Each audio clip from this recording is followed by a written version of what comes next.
நீங்கள் யாரும் சிரிக்கலைன்னா கூட நான் வருத்தப்பட மாட்டேன். பக்கத்தில் சிரிக்கிறால முறைச்சி பார்க்காம உட்காருங்க. உங்களை ரொம்ப வேண்டி கேட்டுக்கிறேன். ஏன்னா நம்ம ஊரில் அப்படி முன்னுக்கு அப்படின்றது பெரிய பாடுபடுத்துவோம். அது மட்டும் தெரியும். அதே போல் ஒரு ஆள் மட்டும் எல்லாரும் சிரித்து ஒரு ஆள் மட்டும் சிரிக்காமல் இருக்காரு. என்ன அர்த்தம்? பக்கத்தில் ஒரு சம்சாரம் இருக்குன்னு அர்த்தம். அவரால் சிரிக்க முடியுமா? வாய மூடு அப்படின்பாங்க. அதெல்லாம் இல்லாமல் எதுக்கு என்னை போய் இந்த நிகழ்வில் ஒரு புத்தக திருவிழாவில் ஆவுட்டாட்சியில் கூப்பிட்ருக்காங்கன்னா, அருமை தம்பி என்னுடைய உடன் புராசர் மகேந்திரன் அவர்கள் மதுரை அழைச்சிருந்த பேரில் நேற்று அழைச்சி தான் அன்றைக்கி வந்தேன். இப்படி குறுகிய காலத்தில் இது வரைக்கும் நான் 19 வருஷத்தில் இதான் முதல் முறையாக வந்திருக்கிறேன். அது ஐயா அவருடைய அன்புக்காக. அதுக்கு என்ன காரணம்னா, நல்ல மக்கள் அந்த பகுதியில் நிறையா வரும்போதெல்லாம் இந்த மாதிரி ஆர்ப்பரிப்போடு நல்ல ஆசையோடு வந்து கேட்பாங்க. அதுக்காக கேட்பவர்கள்ட்ட தான் நிறையா பேச முடியும். அதுக்காக சொல்கிறது, இந்த அறிவு சார்ந்த இந்த மேடை புத்தகம் என்ன செய்யும் அப்படின்னா, ரஸ்கின் எழுதிய புத்தகம் தான் மகாத்மா காந்தியவே உருவாக்கியது. இந்த இடத்துல நீங்கள் என்ன செஞ்சுருக்கணும்? ஆமாம், என்னுடைய பேச்சில் உங்களுக்கு என்ன வசதி அப்படின்னா, எங்கெங்கே கைதட்டுன்னு நானே சொல்லிடுவேன். உங்களுக்கு எங்கெங்கே சிரிக்கன்னு நானே சொல்லிடுவேன். தேவைப்பிள்ளைய நானே கூட சிரிச்சிட்டு போயிடுவேன். உங்களை தொந்தரவு விட மாட்டேன். வந்திருந்த மக்கள் அப்படியே உட்கார்ந்துருக்கணும். அதுதான் ஒவ்வொரு எழுத்தும் கூட ஒரு மனுஷனை மாற்றிருக்கு சார். அன்னை தெரசா அவர்கள் இந்த பூமியில் பிறந்த பொழுது இத்தனை பேருக்கு சேவை செய்வதற்கு என்ன காரணமாக இருந்துச்சு நினைக்கிறீங்க? ஒரு ரயில் பயணத்தில் ஒரு புத்தகம் படிக்கல. அவங்க புத்தகத்தில் ஒரே ஒரு வார்த்தை படிச்சுட்டு தான் அன்னை தெரசா மக்களுக்கு தொண்டு செய்யும் நினைச்சாங்க. இந்த பூமியில் பிறந்ததற்கான கூலி பிறருக்கு செய்யும் சேவை. இந்த ஒரு வாசகம்தான் அன்னை தெரசாவே உருவாக்கியது. பாருங்க, புத்தகம் கூட இல்லை. சுகிசிவன் சொல்வார் பாருங்க, குண்டு கூட ஒவ்வொரு முறை தான் வெடிகுண்டு வெடிக்கும், ஆனால் புத்தகத்தின் ஒவ்வொரு பக்கத்திலும் வெடிக்கும் அப்படின்வாங்க. படித்தவங்களுக்கு தெரியும். நான்லாம் வந்து ரொம்ப இன்னைக்கு ஒரு 4 மணி நேரம் கூட பேப்பர் இல்லாமல் பேசுவேன் அப்படின்னா அதுக்கு காரணம், நான் சின்ன வயசில் இருக்கும்போது நிறையா வாசிப்பேன். புத்தகத்தை தவிர்த்து பொதுவாக உள்ள புத்தகங்கள் அதெல்லாம் உங்கள் முன்னுக்கு என்னை வந்து இப்படி நிற்க வச்சது. ஒருத்தன் ஐசுவாரில் சீரியஸாக இருக்காருன்னா என்ன அர்த்தம்? அவை வாழ்நாள் முழுவதும் சீரியஸாக இருந்திருக்கான்னு அர்த்தம். இப்படியே தான் இருப்பான். வாயா அன்னைக்கு முத்து வர்றாரியா நாகைக்கு வந்து அப்படின்பா. யோ சிரிப்பு காட்டுவாரியா காட்டி, நாமளாம் சிரிக்கலாமையா சிரித்து இப்படியே பேசுகிறாள்கிட்ட என்னத்தை இருக்க முடியும்? பரபரப்பாக இருப்பேன். அப்படியால கொஞ்சம் அவாய்ட் பண்ணி வச்சுக்கணும் சார். நாம் சந்தோஷமான இடத்துல இருக்கிற நினைக்கிற விட நாம் இருக்கிற இடத்த சந்தோஷமாக வச்சுக்கிற நினைக்கிறதா இருக்கிறதுலே அறிவாளித்தனம். அதைத்தான் இன்னைக்கு நாகப்பட்டினத்தில் இந்த பிரம்மாண்டம் நாகைப்பட்டினம் இன்னைக்கு மட்டும் நகைப்பட்டினமாக நீங்கள் நகைத்து போவதற்காக பரவாயில்ல. இப்போ புரிஞ்சுக்கிட்டீங்க. இப்போ ஏதாவது ஒன்று சொல்கிறாயா அதுக்கு நம்ம தட்டிரன் போலையா அப்படின்னு. அதனால் அது தாய்க்குளங்கள் சிரிக்கிறீங்க, ஆச்சரியம். எங்கள் மதுரையில் சிரித்து பார்க்கவே முடியாது.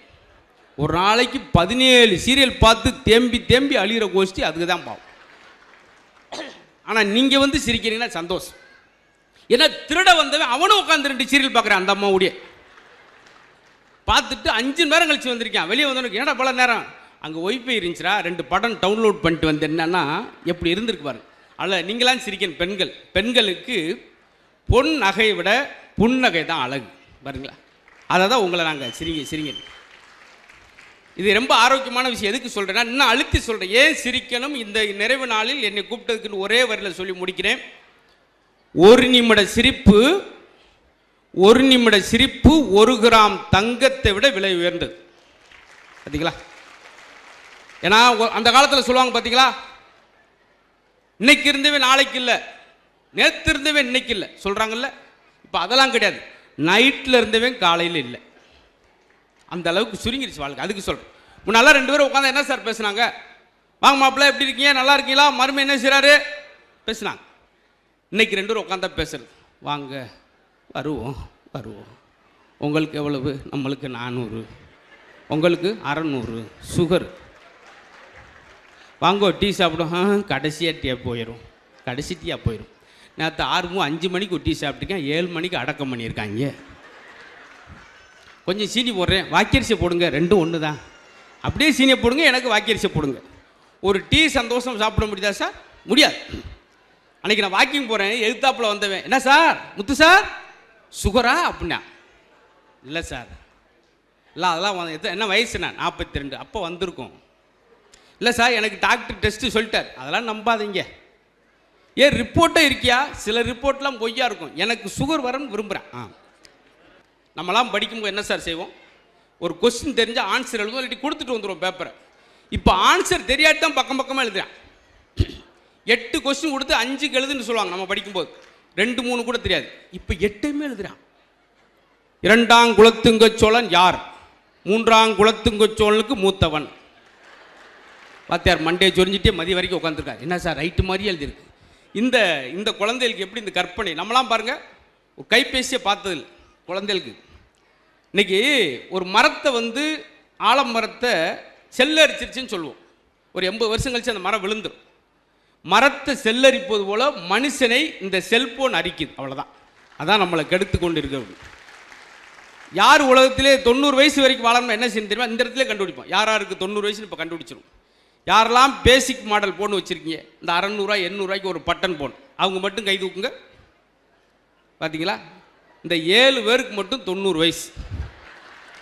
ஏன்னா நீங்கள் போன உடனே தூங்கிடுவீங்க. வாட்ஸ்அப் போகாது, யூடியூப் போகாது, உடனே தூக்கம் வரும், நிம்மதியாக தூங்குவீங்க.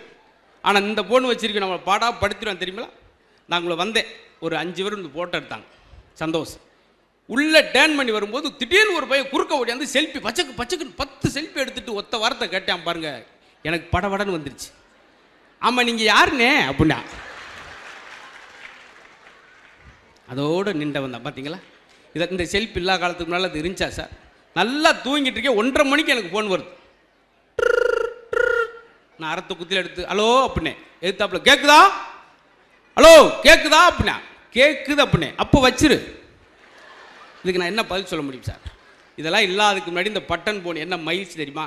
யாரையும் தவறாக புகைப்படம் எடுக்கவில்லை, தவறாக சித்தரிக்கவில்லை, ஆரோக்கியமாக இருந்தோம், மகிழ்ச்சியாக இருந்தோம். சார்ஜ் போட்டிங்கன்னா அந்த ஃபோனில் 10 நாளைக்கு செனப்பண்ணி மாதிரி அது பாட்டு கிடக்கும். ஒரே ஒரு கேம் நான்லாம் மதுரையிலேருந்து சென்னை வரைக்கும் 12 மணி நேரம் விளாண்டுக்கிட்டே போவேன். ஒரு பாம்பு மட்டும் நெளிஞ்சிக்கிட்டே இருக்கும், யாரையும் கடிக்காது, என்னம் செய்யாது. பார்த்தீங்களா? அந்த ஃபோனில் ஒருத்தன் பேசிட்டு போகிறேன், லாரி இடிச்சிருச்சு, ஃபோனு கீழே விழுந்து லாரி ஏறிடுச்சு. அப்புறம் சொல்லுவாப்புல என்ன செய்கிற அப்படி, லாரி ஏறினப்படாடி பஸ் 600 அந்த ஃபோனில் வசதி. பார்த்தீங்களா சார்? சில நேரம் பேட்டரி போயிடும், வெயிலில் சுட வச்சு மறுபடியும் போட்டு பேசிக்கிட்டு இருப்பான். அது மாதிரி ஏன் சொல்கிறேன்னா, புதுசான கண்டுபிடிப்பெல்லாம் நம்மளுக்கு மகிழ்ச்சியை கொடுக்கவில்லைன்றக்காக சொல். இப்போ வேக்கம் கிளீனர்லாம் ஒன்று வந்திருக்கு. ஒரு அம்மா சுவிட்சை போட்டு 4 பாயிண்டில் வச்சு குப்பையை பூரா உறிஞ்சிக்கிட்டே போகுது. அவங்க பெரியப்ப வந்தவர் நல்லா இருக்கியாமா அப்படின்னாரு, வேட்டியை காணாம். வேக்கம் கிளீனர் படுத்தின பாடம் பார்த்தீங்களா? அது மாதிரி நிறையா விஷயங்கள் வந்தால் கூட இன்னும் மாறாமல் இருப்பது உங்களுடைய சிரிப்பு.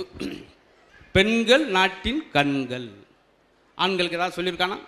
ஆண்கள் ஒரு மூக்குகள், இல்லை ஆண்கள் ஒரு நுரையீரல்கள், எதுவுமே எங்களுக்கு கிடையாது. பூமி கூட பூமாதேவி உங்கள் பேர் தான். விசேஷம் வச்சா கூட உங்களுக்கு தான் வளகாப்பு. எங்கள் ஆம்பளைக்கு ஒரு ஈயக்காப்பு, ஒரு பித்தளை காப்பு, எங்களுக்கு பாதுகாப்பே கிடையாது. உங்களை சேரில் உட்கார வச்சு சந்தனமாக பூசுகிறாங்க, எங்களுக்கு எவனா சாணியாக அள்ளி பூசுகிறாங்களா? நாங்கள் பிறந்த நேரம் பாருங்க. அது ஒரு பாட்டு கூட போடும்போது மணமகளே மணமகள், சின்ன வயசுலேருந்து இந்த பாட்டு தான். இவன் ஆட்டுக்குட்டி மாதிரி பின்னாடி வாரேன், இவனுக்கு ஒரு பாட்டை காணும். இவனுக்கு மணமகனு போட்டிருக்கோம்ல, அதை கூட விடுங்க. மடப்பயலே மடப்பயல் கூட போட்டிருக்கல, பாவம் ஒரு ஆறுதலாக இருந்தது. அது அந்த பொண்ணை மட்டும் வலது கால் எடுத்து வச்சு வா. ஏன் இவனுக்கெல்லாம் காலம் இல்லையா? எனக்கெல்லாம் ஒருத்தன்னு சொன்னால் ஃபோன் கால் எடுத்துகிட்டு அலோன்ட்டு உள்ளே போயிட்டேன். அப்புறம் என்ன செய்ய? அது மாதிரி நீங்கள் சிரிக்கணும், நீங்கள் தான் சிரிக்கணும். அதனால தான் சிரிச்சா வீடே மகாலட்சுமி மாதிரி இருக்குன்னு சொல்லு. வீட்டுக்கு காசு பணம் வந்தால் என்ன சொல்கிறான்? லட்சுமி வந்துக்கிட்டே இருக்கா. எங்கேயாவது ஒரு இடத்துல லட்சுமணி வந்துக்கிட்டே இருக்கான். அவன் எதுக்கு வரையான் தேவையில்லாமல், அவனை கதவை போட்டு வெளியே தள்ளி அப்படி எங்கள் நிலைமையை பார்த்துக்கு. அதனால தான் உங்களுக்கு அவ்வளோ உயர்வான விஷயம் சொல்லியிருக்கு. காரணம், நீங்கள் அவ்வளோ பொறுப்பான ஆட்கள். எல்லாரும் சாமி கும்பிடும்போது ஆண்களை என்ன கும்பிடான்னு தெரியுமா? நான் 2 வீலர் வாங்கணும், டிவி ஸ்பீட்டை மாற்றிட்டு ராயல் என்ஃபீல்டு வாங்கணும், கார் வாங்கணும், பைக் வாங்கணும், அது வாங்கணும், தனக்காகவே வேண்டுவான். ஆனால் வீட்டில் இருக்க பெண்கள் எப்பவுமே தனக்காக வேண்ட மாட்டார்கள்.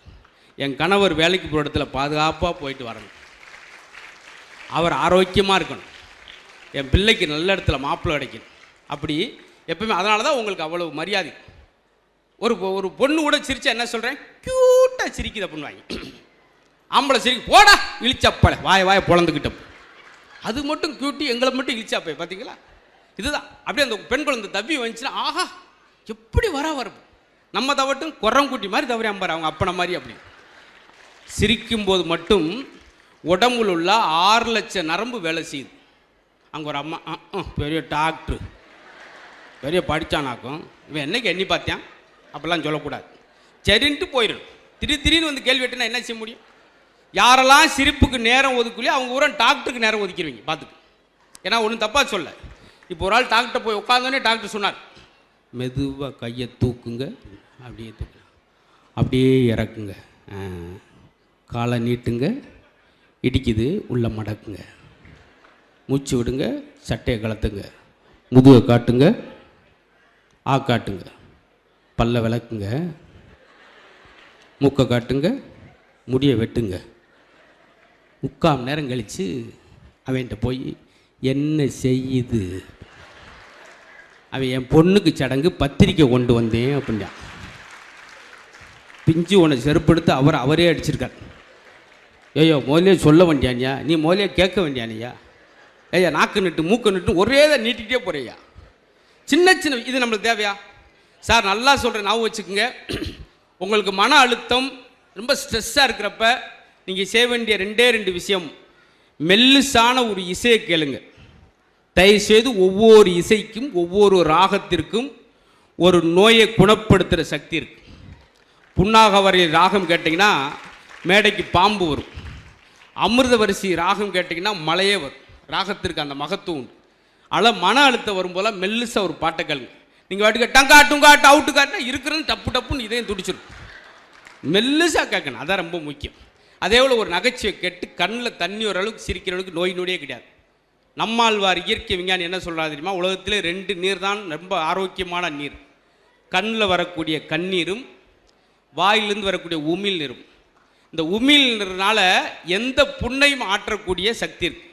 அதுதான் பூனை நாய் எல்லாம் பாருங்களேன், தான் புண்ணை அப்படியே நாவால் நக்கிக்கிட்டே இருக்கும், உடனே ஆறிடும். அதுக்கு எங்கே ஆஸ்பத்திரி போயிருக்கா நாய்க்குட்டி?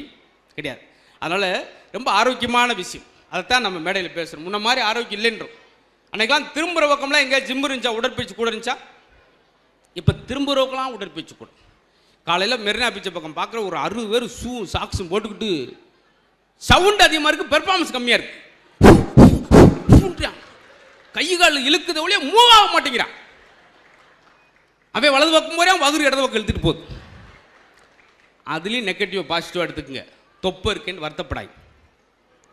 யாராவது போட்டோ எடுக்கும்போது வகுத்த உள்ளே இழுப்போம், பின்னாடி இருக்கவன் சொல்லுவேன் என்ன முதுகு இங்கே இடிக்குதுனே, பார்த்தீங்களா?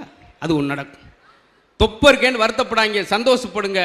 ஏன்னா குப்பரக்க விழுந்தீங்கன்னா உங்கள் மூக்கில் இடிக்காது. 1/2 அடி கேப்பு எடுக்கும் தரைக்கும் மூக்குக்கும். ஒல்லியாக இருக்கிற சொத்து விழுந்தானா மூக்கை காணாமல் தேடிக்கிட்டு இருப்பேன். சிரிக்கிறதுக்கு இல்லை, இது விஷயம் தான். எப்போயுமே நெகட்டிவ் அப்புறம் பாசிட்டிவாக மாற்றிக்கிங்களேன், சந்தோஷமாக இருக்கும்.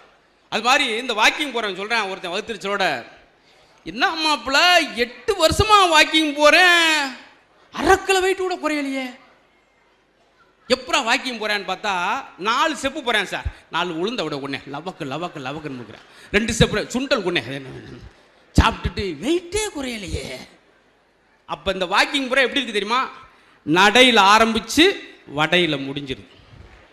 இதுக்கு பேர் வாக்கிங்கா? வேர்க்க அப்படி சட்டை நானே போனால் தானே வாக்கிங். சிலர் நாய்க்குட்டியெல்லாம் கூப்பிட்டு வாக்கிங் போவாங்க. ஒருத்தர் நாய்க்குட்டியை கூப்பிட்டு வாக்கிங் போனால் ஒரே வாரத்தில் 2 கிலோ வெயிட்டு குறைஞ்சிருச்சு.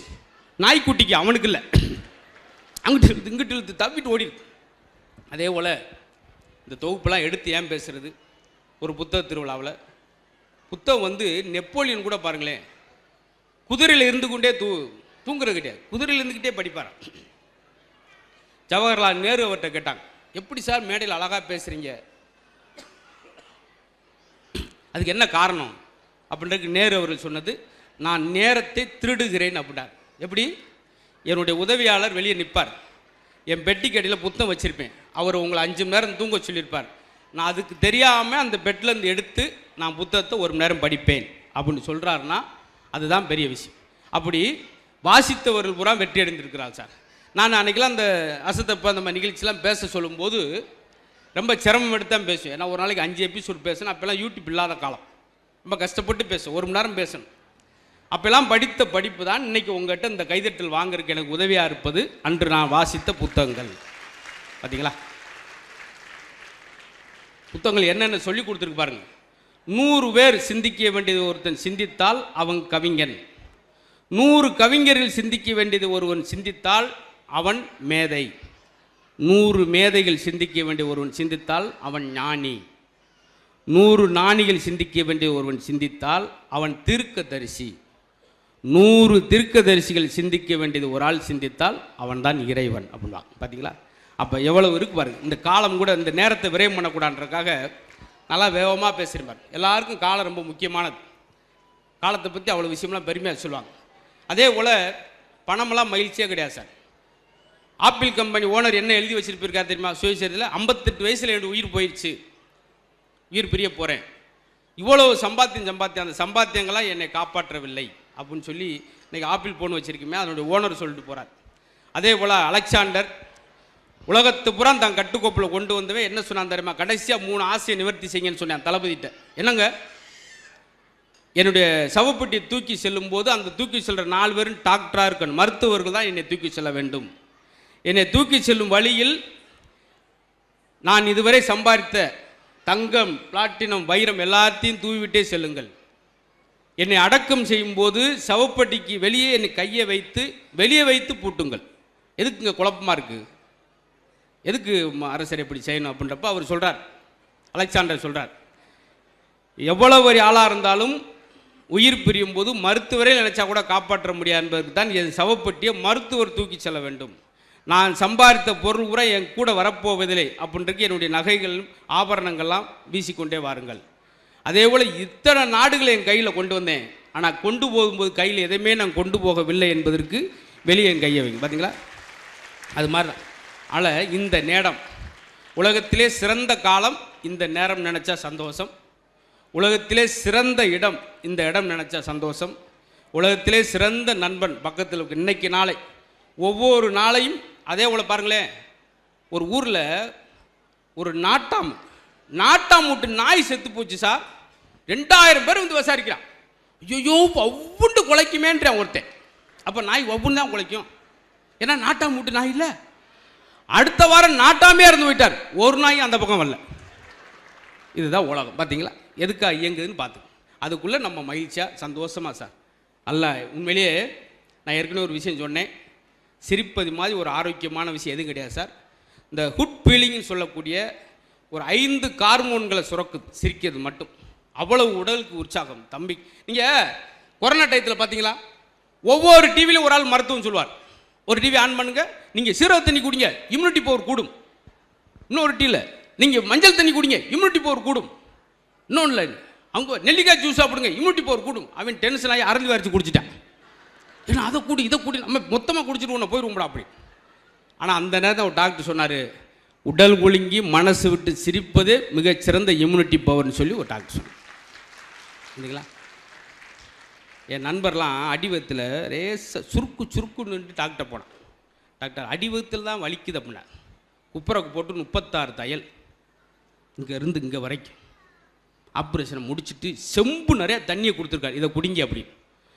ஏன் டாக்டர் இப்போ தானே இத்தனை தையல் போட்டீங்க, எதுக்கு இவ்வளோ தண்ணியை குடிக்க சொல்கிறீங்க? குடிங்க, எங்கேயாவது ஒழுகுதான்னு பார்ப்போம் அப்படின்ட்டுருக்காரு. அவன் வெட்ட நட்டிங்கிருக்கான். இதுக்கு தான் உங்களை நாங்கள் சரிங்க. ஏன்னா காமராஜர் அவர்கள் வந்து அவர்கிட்ட என்ன சொன்னாங்க தெரியுமா? அப்படி போய்கிட்டு இருக்கும்போது எங்கள் ஊர் திருமங்கலம், மதுரை பக்கத்தில், எங்கள் ஊர்கிட்ட வரும்போது தான் ஒரு பையன் ஆடு மேய்க்கிற பார்க்குறாரு. பள்ளிக்கூடம் போகாமல் என்ன இங்கே ஆடு மேய்ச்சிக்கிட்டு இருக்க, பள்ளிக்கூடம் போனால் யார் சாப்பாடு போடுவா? இவர் முதல்வர்னு தெரியாது அந்த பயலுக்கு. பள்ளிக்கூடம் போனால் யார் சாப்பாடு போடுவா? அப்போ யோசிக்கிறேன், சாப்பாடு போட்டால் பள்ளிக்கூடம் போகிறையா அப்படின்னு. அப்போ தான் மதிய உணவு திட்டத்தை கொண்டு வரும்னு சொல்கிறாரு. அப்போ நிதி இல்லைன்றாங்க. அப்போ சொல்கிறார், நிதி இல்லாட்டியும் பரவாயில்ல, நான் பிச்சை எடுத்து கூட சம்பாரித்து மதிய உணவு திட்டத்தை கொண்டு வரும்னு சொல்லி பசங்களை உள்ளே இழுக்கிறதுக்கான விஷயம். அதனால் அன்றைக்கெல்லாம் படி என்றார்கள். இன்றைக்கி மாறிடுச்சு காலங்கள். அதனால் இந்த அறிவு குழந்தைகள் பாருங்களேன், நான் ஒரு விஷயம் சொன்னேன், அது அப்படியே விட்டுட்டேன். தெரிஞ்சால் எழுதுவோம், இல்லாட்டி பேப்பரை கொடுத்துட்டு வந்துடும் நம்மலாம். இன்னைக்குள்ள குழந்தை அவனா எழுதுறான். அம்மோனியம் குளோரைடு எதை கொண்டு தயார் செய்யப்படுகிறது? அதுக்கு ஆன்சர் பாருங்க, இப்படி எழுதியிருக்காங்க. அம்மோனியம் குளோரைடு எதை கொண்டு தயார் செய்யப்பட வேண்டுமோ அது அதை கொண்டு தான் தயார் செய்யப்படுகிறது. வேறு எதை கொண்டும் இது தயார் செய்ய முடியாது. வாத்தியார் சட்டை 3 கிழிச்சிட்டு ஓடுறார் தெருவில். ஐயோ அதன்னு ஓட்டிருக்கான் சார், எதன்ட்டே போடலையா சார், எழுதியிருக்கான். இதுவும் ஒரு வகையான அறிவு. அந்த கொஸ்டின் சாய்ஸ் விடாமல் எழுதிருக்கான் பாருங்க. இவன் தான் பெரிய படைப்பாளியாக வர்றது. சார் ஒன் வேர்டு கொஸ்டினுக்கு நம்மளாம் ஒரு வரி தான் எழுதுவோம். 15 மக்கள் திருவிழா இருக்கேன் அன்னைக்கு. கஸ்தூரிபாய் குறிப்பு இதான் கேள்வி. காந்தி மனைவின் ஓட்ட ஒரு மார்க் கிடச்சிரும். அவனுக்கு தெரியலை, ஆரம்பிச்சிட்டான். கஸ்தூரிபாய் குறிப்பு குறிச்சிருவோம். இது ரொம்ப அகலமான பாய். பாயிண்ட், இந்த பாய் எடுத்துட்டு போய் மெத்தில் விரிச்சு எல்லோரும் தூங்கலாம், நடு வீட்டில் விரிச்சு எல்லோரும் சாப்பிடலாம். மிரண்டிருக்க, என்ன சாப்பிட்றீங்களா? அடுத்த வகுத்த திருப்பி அங்கிட்டு ஆரம்பிக்கிறான். கஸ்தூரிபாயின் வகைகள். ஒரு மனுஷிக்கு வகையிலுமா இருக்கும் எழுதிருக்கான். ஓலப்பாய், தார்பாய், நார்பாய், office boy, school boy, room boy. அவருக்கு வேர்த்துருச்சு. இவன் கடைசி என்னதான் சொல்ல வரான்னு பார்த்தார்ல, அதிர்ச்சி ஆயிட்டார். கஸ்தூரிபாய் வாஜ்பாய் விட பெரியது அப்படின்னு முடிச்சிட்டான். சன்னலை உடச்சிட்டு ஓடி இருக்கார். வாத்தியார் கெச்சம் கடிச்சா, நான் வேலையை ரிசைன் பண்ணிக்கிறேன் சார், வேலையை ரிசைன் பண்ணிட்டு ஏதாவது பைப் லைன் கூட தோண்ட போகிறேன், இல்லை வெள்ளரிக்கு வியாபாரம் பார்க்க போகிறேன் சார். என்ன சார் ஒன் வேர்டுக்கு 13 எழுதிருக்கான். அவருக்கு எச்சம் அங்கே, யோ போனை கட் பண்ணியா, உனக்காது 13 எழுதியிருக்கான் கஸ்தூரிபாய்க்கு, எனக்கு ஒரே வரியில் குழப்பிருக்கான். என்ன சார்? கஸ்தூரி பாய் எல்ல கேள் அப்படின்னு போட்டிருக்கான். நான் அதை யார்கிட்ட போயா கேட்பேன், நான்லாம் இல்லையா. இதுலேருந்து என்ன தெரியுதுன்னா, எல்லாருக்கும் சிரமம் இருக்கும். அந்த சிரமத்தை வச்சுக்கிட்டு தான் நம்ம ரசித்து பழகும் பார்த்தீங்களா. ஆனால் இப்படியாப்பட்ட குழந்தைகள் நம்ம முன்னால் வாத்தியார் அடிப்பாங்க, இப்போ அடிக்க முடியாது பார்த்தீங்களா. ஆனால் அதில் ஒரு விஷயம் இருக்குது சார். யாரெல்லாம் வாத்தியார்கிட்ட அடி வாங்கலையோ அந்த குழந்தைகள் எதிர்காலத்தில் போலீஸ்கிட்ட அடி வாங்குற அளவுக்கு வந்துடும். அது ரொம்ப முக்கியம். வாத்தியார்கிட்ட அடி வாங்குறது பெருமையாக நினைக்கணும். ஒரு கருங்கல்ல ஒரு சிற்பிட்ட கொடுத்து இந்த சிற்பத்தை அவர் உருவாக்கி கொடுத்தாரு. ஒரு வாரத்தில் கேட்டாங்க, கருங்கல்லுக்குள்ளே எப்படி இப்படி அழகான சிற்பத்தை உண்டு பண்ணீங்க? தேவையில்லாத அந்த கற்கள்லாம் உளி மூலம் விளக்கிக்கிட்டே வந்தேன், அழகான சிற்பம் வந்துச்சு. அது மாதிரி தான் வாத்தியார். எல்கேஜியில் போய் விடுக்கிறீங்க, அவன்கிட்ட உள்ள கெட்ட விஷயங்கள்லாம் இது செய்யக்கூடாது, அது செய்யக்கூடாது, செதுக்கி அவனை ஒரு சிற்பமாக உங்களுக்கு கொடுக்கக்கூடிய சிற்பி தான் வாத்தியார். சரிங்களா? ஆச்சரியப்படும். ஆனால் இதையும் இப்போ என்கரேஜ் பண்ணும். நியரஸ்ட் ஆன்சர் சொன்னாலே கூட போதும். 7 7 எவ்வளவு அப்படின்னார் ஒரு பையில. அவன் படன்னு வேர்த்து 7 7 23 அப்படின்னார். வெரி குட், உட்கார் அப்படின்றார். பக்கத்தில் பார்த்துட்டான். சார் 7 7 14 தானே சார், அவன் 23, அதுக்கு வெரி குட்ன்றீங்க. நேற்று 47, இன்னைக்கு 23, இந்த வாரத்தில் வந்துடுவான் 17. வேறு வழியில் இப்படித்தான் பாராட்டேன். இவங்களுக்கு கோலனை சொன்னால் பிடிக்காது தெரியுமா பசங்களுக்கு. ஏய் 100க்கு 90 எடுக்கணும்டா, 100க்கு 90 எடுக்கணும். வாத்தியார் சொல்லிட்டு போயிட்டார். பையில் 100 ரூபா வச்சுருக்காரு, 90 எடுத்துகிட்டு போயிட்டாய். மார்க்குன்னு சொல்லணும், இல்லாட்டி குழப்பாய். நாங்கள் படிக்கும் போதும் தமிழ் கொஸ்டினில் ரெகுலராக ஒரு கொஸ்டின் வரும். காலாண்டு எல்லாத்துலேயும் வரும். என்ன அந்த கொஸ்டின்னா, செய்வினை என்றால் என்ன, செயற்பாட்டு வினை என்றால் என்ன. அதுக்கு ஒருத்தர் ஆன்சர் எழுதியிருந்தான். வாத்தியார் ஐஸ்வரில் படுத்துட்டார். படித்ததுக்கு எழுதியிருக்கான். செய்வினை என்பது நம்மளுடைய பரம்பரை எதிரிகளுக்கோ அல்லது ஜென்ம விரோதிகளுக்கும் கை கால்கள் விளங்காமல் போய் அவர்கள் துடிதுடித்து சாக வேண்டும் என்று நாம் கோடாங்கியும் சோசியரையும் கூட்டு வந்து நடிச்சாமும் சுடுகாட்டில் உட்கார்ந்து 1 மணிக்கு எலுமிச்சம்பழம், கோழி முட்டை, பொம்மை போன்றவற்றை வைத்து அவன் சாக வேண்டும் என்று செய்வதான் செய்வினை. உதாரணத்திற்கு எங்கள் பெரிய பையங்களுக்கு செய்துள்ளார் அப்படி தேதியோடு எழுதியிருக்கான். அப்படின்னா எந்த அளவுக்கு அவன் உண்மையை கொண்டு வந்திருக்கான். ஆனால் இந்த பசங்களை ஏன் பாராட்டம் தெரியுமா? இவன் தான் பெரிய படைப்பாளியாக, பெரிய இயக்குனராக இந்த சீரியல்லாம் எடுக்கிறாங்க பார்த்தீங்களா. எனக்கு தெரிஞ்ச ஒரு அம்மாலாம் 13 வருஷமாக கன்சியூவாகவே இருக்கு. 9 மாதத்தில் குழந்தை இருக்கிற நம்ம பார்த்துருக்கோம். அந்த மாதிரி இழுன்னு இழுக்கிறதுக்கு இந்த மாதிரி பசங்க தான் சரிப்படுவாங்க. எனக்கு இந்த 2024 வருஷம் பிறந்தோடனே கோயிலில் சாமியை கும்பிட்டு இந்த வருஷமே நல்லா இருக்கணும்னு வெளியே வரேன். 6 மணிக்கு எனக்கு வாட்ஸ்அப்பில் முதல் செய்தி எடுத்து ஓப்பன் பண்ணி பார்க்குறேன். ஆஹா, சாமியை கும்பிட்டு முத எடுத்து பார்க்குறேன். ஒருத்தர் அனுப்பியிருக்கான். கிரைண்டரில் அரிசியை போட்டால் மாவு, வாயில் அரிசியை போட்டால் சாவு, வாழ்த்துக்கள் புத்தாண்டு. வாயில் அரிசியை போட்டு ஒருத்தன் புத்தாண்டு வாழ்த்து சொல்லலாம் ஐயா, எனக்கு இது தேவையா நம்மளுக்கு. இன்னொருத்தர் ஒரு சாமி படத்தை அனுப்பி போட்டிருக்கான்.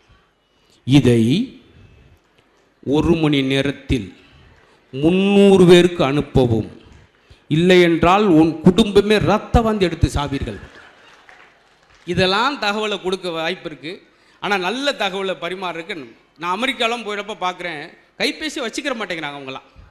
அதில் மூளை செலவழிக்கிறதே இல்லை. ஆஃபீஸ்னால் ஆஃபீஸ் வேலை தனியாக, வீட்டு வேலை ரெண்டும் கலக்கிறது கிடையாது. நம்ம தான் எனி டைம் எல்லா டைம் போன்றோம். அதில் ஆச்சரியம் பாருங்கள், தாய்க்குழுங்க நீங்களாம் அன்றைக்கெல்லாம் சமைச்சு இலையில் போட்டாங்க. இன்றைக்கி சமைச்சாது கொலையில் முடிஞ்சிடும், அது வேறு. சமைச்சு தட்டில் போட்டாங்க, இன்னைக்கு நெட்டில் போடுதுங்க. நான் இன்று புளிக்குழம்பு வைத்தேன் ஸ்டேட்டஸ் 8100 பேர் லைக் பண்ணுறான். புருஷன் லைக் பண்ணல.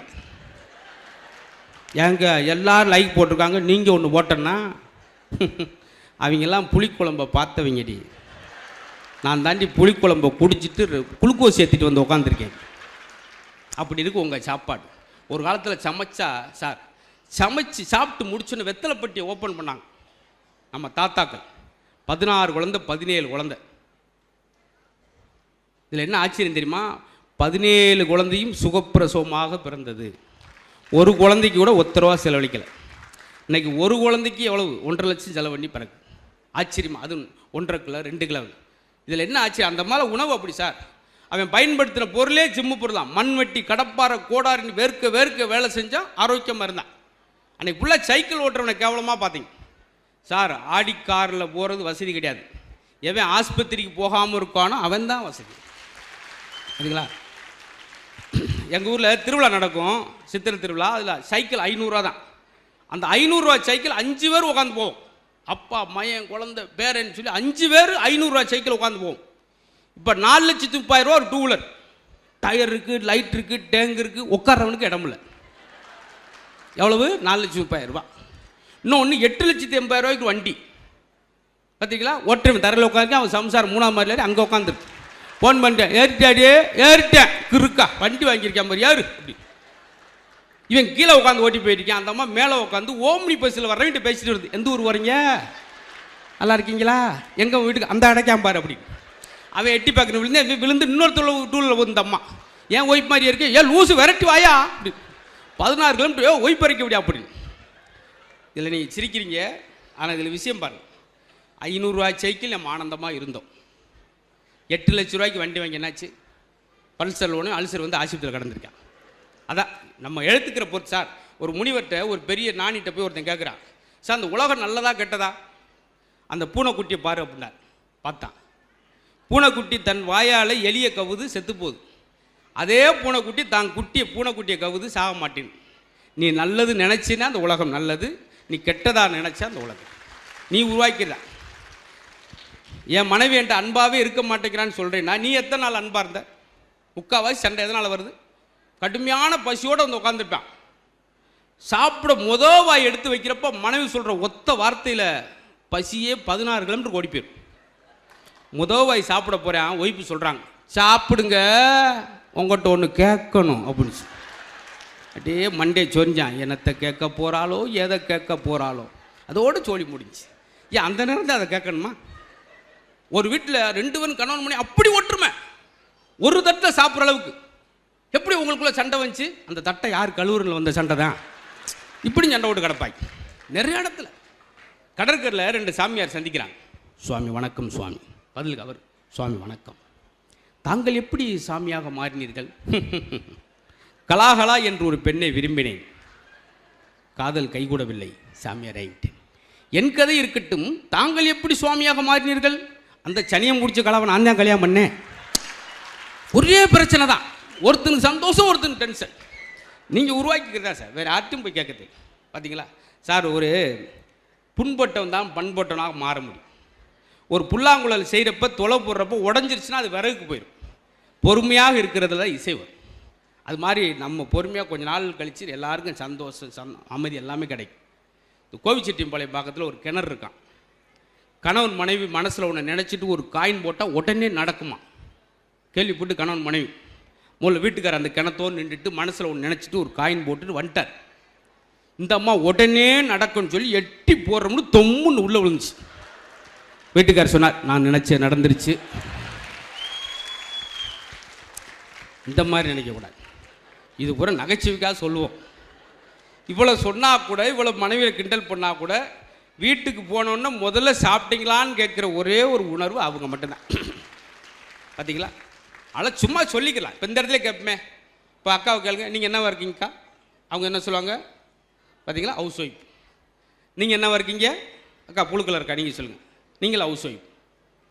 நானும் ஒரு எல்லா இடத்துலையும் கேட்குறேன், எல்லாம் ஹவுஸ் ஒய்ஃபாக இருக்கேன், ஹவுஸ் ஒய்ஃபாக இருக்குன்றீங்களே, யாராவது ஒரு ஆள் என் வீட்டுக்காருக்கு ஒய்ஃபாக இருக்கேன்னு என்னைக்காவது சொல்லியிருக்கீங்களா? இதுதான் குழப்பம். கஷ்டப்பட்டு வீடை கட்டினது அவங்க அப்பனா இருக்கும். எங்கே போகிற? அம்மா வீட்டுக்கு போயிட்டு வரேன். அவனுக்கு எவ்வளோ டென்ஷன் ஆகுது. எல்லா இடத்துலையும் மிஸ் ஆகும். சரி, இன்றைக்கி தான் டிராக்டர்லாம் வந்துருச்சு, லாரியெல்லாம். ஒரு காலத்தில் வீடு கட்டினா மாட்டு வண்டி தான், காளமாடு தான். வீடு கட்டுறதுக்கு செங்கல், சல்லி, மணல் எல்லாத்தையும் கொண்டு வந்து சேர்க்கறது மாடு. கிரகப்பிரஸ்த அன்னைக்கு இந்த மாடை பின்னாடி எட்டு பசு மாட்டை கொண்டு வந்து சாமி கும்பிடுவாங்க. அப்போ அந்த காளமாடு எட்டி பார்க்கும், ஏண்டா வீடை கட்டுற வரைக்கும் என்ன யூஸ் பண்ணீங்க? எல்லாமே முரண்பாடாக இருக்கும். பார்த்தீங்களா, ஒருத்தர் நல்ல காரியத்தை செஞ்சால் என்ன சொல்கிறான், அவன் ரொம்ப நாணயமானவன் அப்படின்னா டீ வாங்கி தரேன். அவன் ஒரு சில்லற பையனா சண்டைக்கு வரேன். ரெண்டும் ஒன்று தான். நாணயம் சில்லற ஏதாவது வித்தியாசம் இருக்கா? நம்ம ஆளு அப்படியே பழகிட்டோம். ஏன்டா கம்மியாக எடுக்கிற பையன்ட்ட கேட்டால் என்ன சொல்கிறான்? எப்படி எடுக்க முடியும்? எப்படியா எடுக்க முடியும்? மார்க்குக்கு என்ன சொல்கிறீங்க? மதிப்பெண்கள். எப்படி நாங்கள் எடுக்க முடியும்? மதிப்பு ஆண்கள்னு வைங்க. அவன் எப்படி எடுக்கலாதுக்கு எப்படி சமாளிக்கிறான் பாருங்க. கல்விக்கு அதிபதி யார்? சரஸ்வதி. லேடிஸான மார்க்கை போடும், எங்களுக்கு எப்படி போடும்? ஆச்சரியப்படுத்தாங்க. எம்ஜிஆர் அவர்கள் ஒரு படம் எடுத்தார், நல்லதுக்கு காலம் லைன். அதுக்கு தலைப்பு வச்சாங்க. எம்ஜிஆர் அவர் சொல்லிட்டாரு, அப்படி வைக்காங்க, நல்லதுக்கு காலம் லைன் வச்சிங்கன்னா தலைவரே சொல்லிட்டாருன்னு பூரா தப்பு பண்ண ஆரம்பிச்சுருவாங்க. திருடாதேன்னு வைங்க. ஒரு தலைப்பு கூட இப்படித்தான் வரணும், மக்களை மாற்றி நினச்ச ஒரு காலம்.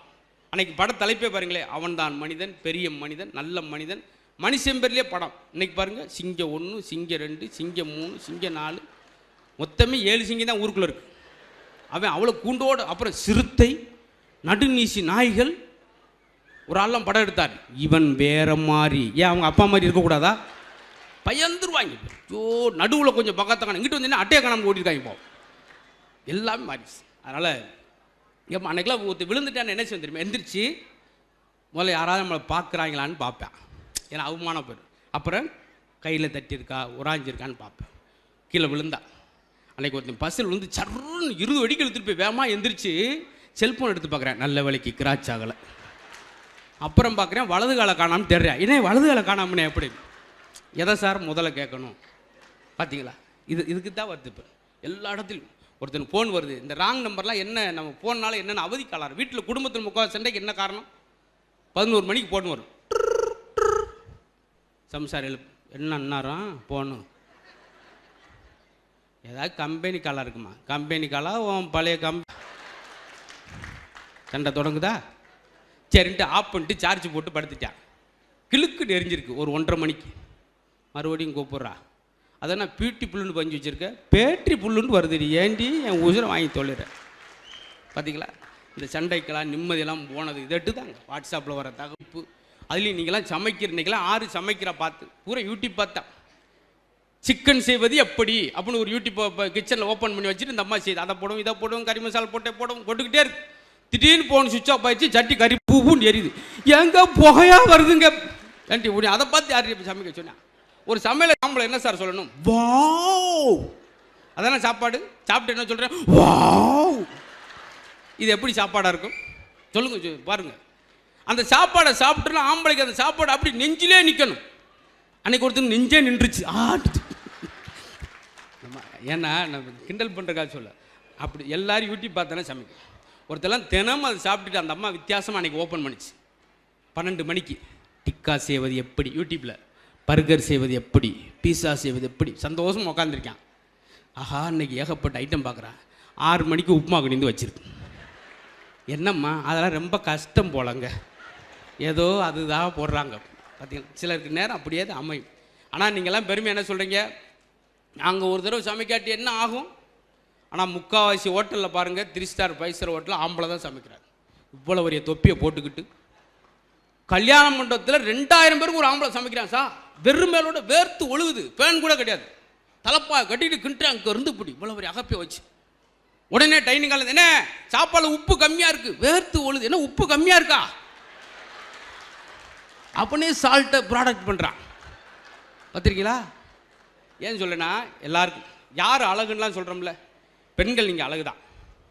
ஆனால் உங்கள் ஆதார் கார்டு பார்த்தா தான் தெரியும், அது வேறு. அது ஒரு பக்கம் விட்டுருவோம். வீட்டுக்குள்ளே நீங்கள் பெண்கள் அழகுனா, காட்டுக்குள்ளே வந்து பாருங்கள் ஆண்கள் தான் அழகு. ஆண் சிங்கம் தான் பெடரியோடு அது வரும்போது ஒரு அம்சமாக இருக்கும். பெண் சிங்கத்தை பார்த்தீங்கன்னா முடியும் இல்லாமல் வாலும் இல்லாமல் சீக்கு வந்த கோழி மாதிரி ஓரத்தில் படுத்து கிடக்கும். ஆண் யானை பெண் யானை பாருங்கள், ஆண் யானைக்கு தான் தந்தம் இருக்கும், நடந்து வரும்போது ஒரு அம்சம்.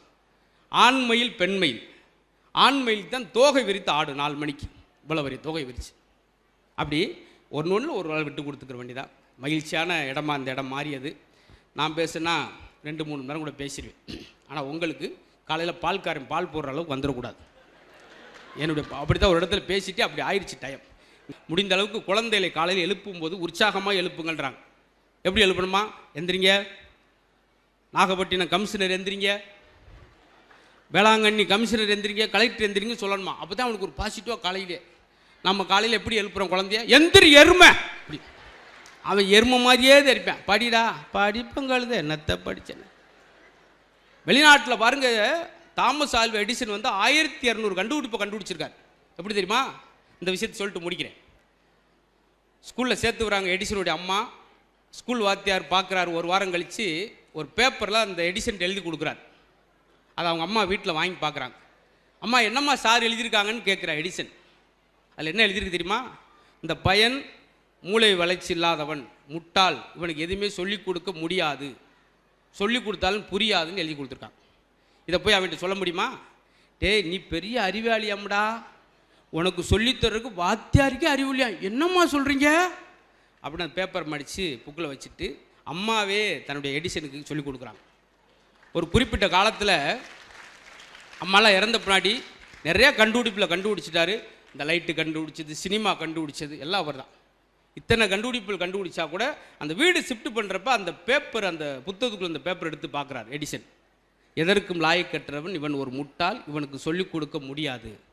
அதை பார்க்குறான். இவ்வளோ நெகட்டிவான விஷயத்தை அம்மா எவ்வளோ பாசிட்டிவாக சொல்லி கொடுத்து இன்றைக்கி இவ்வளோ கொண்டு வந்திருக்காங்களே.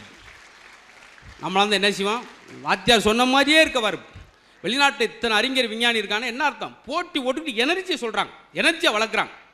பயம் பிறந்தோட வெளிநாட்டில் சொல்லுவாங்களாம், நம்மளுக்கு பிரதமர் பிறந்துட்டான். உடனே அம்மா அப்படி சொல்லுவாங்க, சயின்டிஸ்ட் பிறந்துட்டான்னு சொல்லுங்க. போட்டி ஓட்டுக்கு வளர்க்குறது. நம்ம ஊரில் ஒரு பயம் பிறந்தோன்னா அம்மா சொல்லும், எனக்கு கொல்லியோட பயம் பிறந்துட்டான். உடனே அப்பா எனக்கு பிச்சை எடுத்து கூட கஞ்சி ஊற்றுவான். கொல்லியும் போட்டு பிச்சை எடுத்துக்கிட்டே இருந்தால் பிச்சை தான் எடுத்துக்கிட்டே இருக்க வேண்டியதான். அதனால் பாசிட்டிவாக சொல்லுங்கள், இதே போல் மகிழ்ச்சியாக இருங்கள், சந்தோஷமாக இருங்கள். ரொம்ப அருமையான வாய்ப்பு. அழகான முகங்களை பார்த்து எனக்கு உற்சாகம் கிடைத்தது. எப்போயுமே இறைவன் உங்களுக்கு இந்த மகிழ்ச்சியை தொடர்ச்சியாக கொடுக்கட்டும். துண்டு பண்ணுவதில் வாழ்க்கை, உண்டு பண்ணுவது அப்படின்வாங்க. விதைப்பதில் வாழ்க்கை, அன்பை விதைப்பது தான் வாழ்க்கை அப்படின்வாங்க. அது மாதிரி எப்போயுமே அன்பாகவே சந்தோஷமாக மகிழ்ச்சியாகவே இருப்போம். மகிழ்ச்சி எல்லா இடத்துலையும் பெருகட்டும். ஏற்கனவே சொன்ன மாதிரி தான், பிறந்தோடனே தாயை அள வைக்கிறோம், இறந்த முன்னாடி சொந்தங்கள்லாம் அள வைக்கிறோம். இருக்கும்போதாவது மற்றவர்கள் மகிழ்விப்போன்ற நோக்கத்தில் தான் இன்றைக்கி நம்ம மாவட்ட ஆட்சியர் அவர்கள் இப்படி ஒரு ஏற்பாடு. பிறக்கும்போது தாயை அள வைத்து பிறக்க வேண்டும் ஒரு குழந்தை, இறக்கும்போது ஊரவே அள வைத்து இறக்க வேண்டும். ஐயோ போயிட்டானேன்னு சொல்லி அந்த மாதிரி எல்லாருக்கும் மகிழ்ச்சியான ஆண்டாக அமையட்டும். இதே மாதிரி புத்தகத்தில் ஒவ்வொரு ஆண்டும் நல்ல அறிவுஜீவிகளாக வளர்வதற்கு பெரிய பேச்சாளர் வந்து அந்த பேச்செல்லாம் கேட்டு அறிவுஜீவிகளாக நாகை மாவட்டம் விளங்கணும். அதற்கு என்னுடைய அன்பான நன்றியும் அன்பையும் சொல்லி உங்களும் அன்போடு விடைபெறுகிறேன். நன்றி, வணக்கம்.